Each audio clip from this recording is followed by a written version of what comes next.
Welcome to Spain. It's an honor to be with you. How do you feel this morning in the meeting? I thought it was really good. I was surprised just how many women came. But it was, looking out, it was good to see so many different women, old, young, lesbian, straight, mothers, daughters. It was really good. Where do you find your strength to continue with this fight? Because it's not easy, really. I just think I have to win it, and who else is going to do it? I don't even know if I feel I need to be strong. It's just who I am, which sounds terrible, but it's just, I think it's wrong. I can't bear the injustice, so I'm going to try and make it right. Do you think that everything is changing, that now the people are more conscientized that when you started? I think, well, there's two things. So the more you know, the more conscious people are, the more you understand just how embedded it is in all the systems and how the enemy has been working on this for decades. I think that's the frightening thing. So whilst there are more individual people that understand that it's an issue and it's poisonous, that's only happening because it's got so bad. So therefore, it's a double-edged, what we would call a double-edged sword. On one hand, yes, more people know, but on the other, it's far, far worse than it's ever been. You have talked about the media. Do you think that they are the real guilty of what is happening? Yeah. A lot of... Yeah, especially state media. So we have the BBC, and I would have said, which is our state sort of broadcaster, and I would have argued for its existence and how impressive it was and how proud I was maybe 10 years ago. And now I realise it's a propaganda arm of the state. And I would imagine many state broadcasters are the same. But also there's no courage in broadcasting or media. And I think what that comes to is that it's not very well paid anymore. There's not very much money in legacy media. And so they are having to toe the line or employ very cheap, unskilled journalists. Do you think that the media is going to make the work, the real work, to illustrate, to say this is the truth, or don't you think so? I think by the time they do, they will be irrelevant, because I think we have new media. So we have social media, and we have like Twitter in particular, so X in particular is becoming a force, but it's all at the same time, like lockdown, the trans activism, all of it sort of happened very, very badly in a perfect storm. That means people don't get the information that they need. Why did you choose Madrid for your first trip here in Spain? I know what it was, but tell me why. Because I was told if we went to Barcelona, it would be very, very dangerous for women. Yeah. So we chose, it was always going to be Madrid or Barcelona. And I think my husband wanted us to go to Barcelona because there's a beach. But I wanted to come to Spain. I've had many women write to me from Spain. And I think we just thought, then it's going to have to be Madrid. I was very surprised there were no trans activists. I mean, pleased, but still surprised. But I understand Barcelona would have been very, very different. Sometimes you have to run from the place you are, and in this moment, what do you feel? It's not the danger. Are you hungry when you have to go up? No. No. No.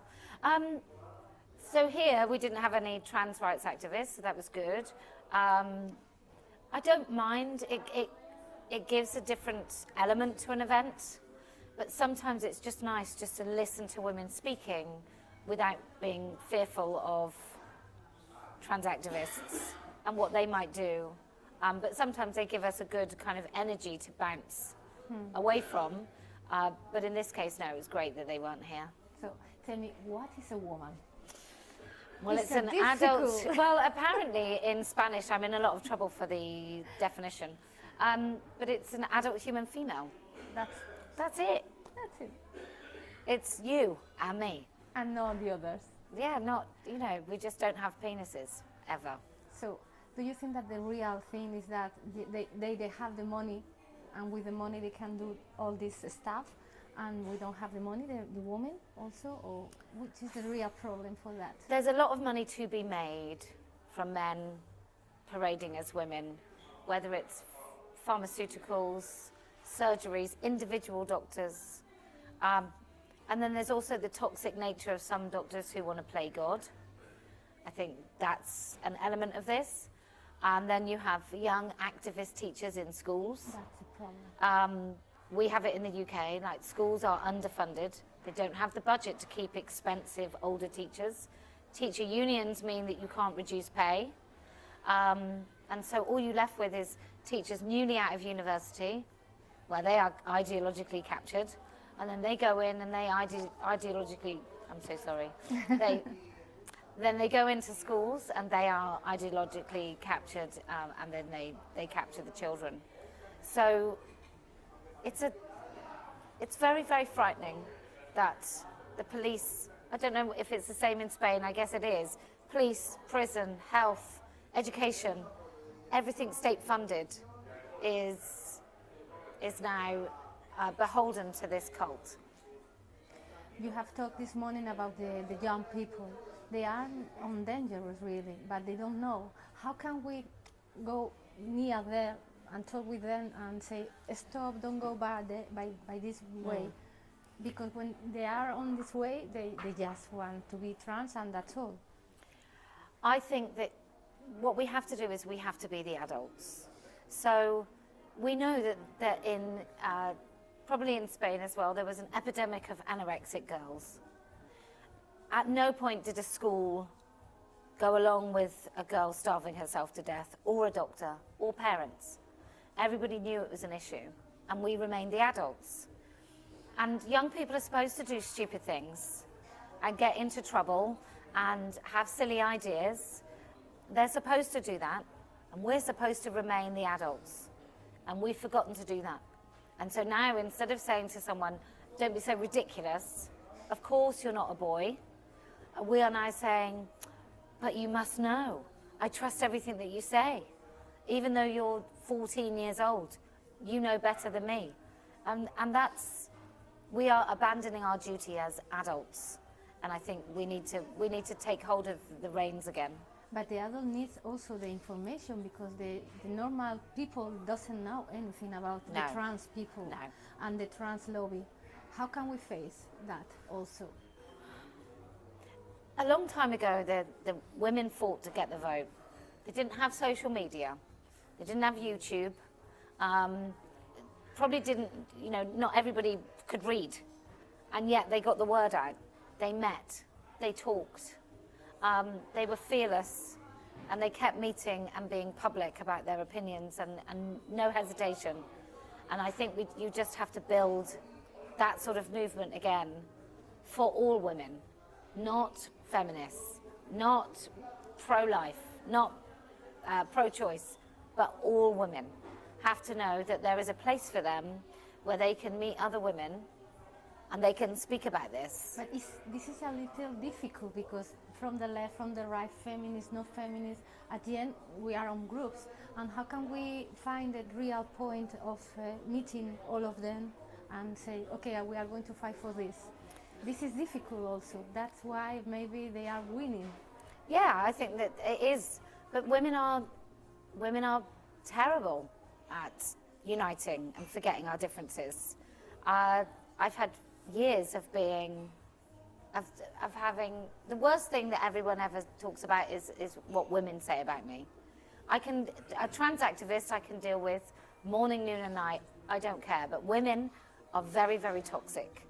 And you just have to rise above it every time. You just have to say, no, I will not be ruled by guilt by association. So I will talk to that person. I will talk to the other person, and nobody can tell me anything. So until we lead by example of saying, I'm not interested in your divisions, I'm only interested in the things that unite us, until everybody does that, we will lose. Which message do you have for the Spanish government? Oh, I think with all governments, there's going to come a point, a critical mass, where more people know that it's bullshit, lies, more people know that it's lies than are persuaded. And this only comes not by convincing the people that it's lies, but by telling the quiet people what is happening. Because they already know it's lies. They don't need to be convinced by argument. They just need to be told that it's happening. And then they're already TERFs because they know. So when that happens, governments will fall. They will be elected out. So what I would say to Spanish politicians is if you want to be the leader of Spain in 2026, you need to speak up for women now, because that's how long it's going to take for a cycle. And then those that have pretended that men can be women, they will be discarded, because the truth always comes out. You know, revolutions are made because the truth always comes out. So I think you have to rely on, we are a tiny, tiny bit of human history. And there have been people that have come before us that have risen up against far greater enemies. And so just be fair warned that their time in government will be short. Let's talk about Latin America. This is worse there. Yeah. How can they fight against this? Because all the women are fighting every day, but they don't have the power, the real power, and they are being killed there. Yes. So they don't have a lot of things that we have in Europe. How can they fight? I think it's so difficult, isn't it, when you're fighting poverty, and you're fighting reproductive rights, and you're fighting domestic violence, and then this new thing comes along that is gaslighting and just such a big lie. Like if you have a bruise on your face in Latin America, then people know that your husband has punched you. If you visit the grave of your daughter, then people know that your daughter's been killed. But if you stand up against the enemy, which is a man in a dress, then you're a bigot. You can't even talk about that as your enemy. So when it comes to Latin America, I think that women all over the world just we have to win here. Yes, we have to win in these countries, and then we can hope to help women throughout Latin America. But I mean, I have no solutions besides, look, in England, not Scotland, not Wales, not Northern Ireland, but England, we have fought a very good fight. Yes. And very successful. And I think that's because there are many different women from many different places with their voices. And I think we in England have a duty now to totally win. Repeal the GRA, so get rid of men being called women in law. And once we've done that, hopefully we can be a guiding light to women in other parts of the world so that they can also do the same. So the last question, if you have to think in 5 years, how do you see it? This fight is going to be in an early time, or we have to fight more? I think in England, I think that it will still be a fight, because we are just about to vote in a left-wing government. So we'll have, well, they call themselves left-wing, they're not. But the Labour Party in the UK, I think they will get in. I think, generally speaking, maybe across Europe, they will go to the right. Yeah.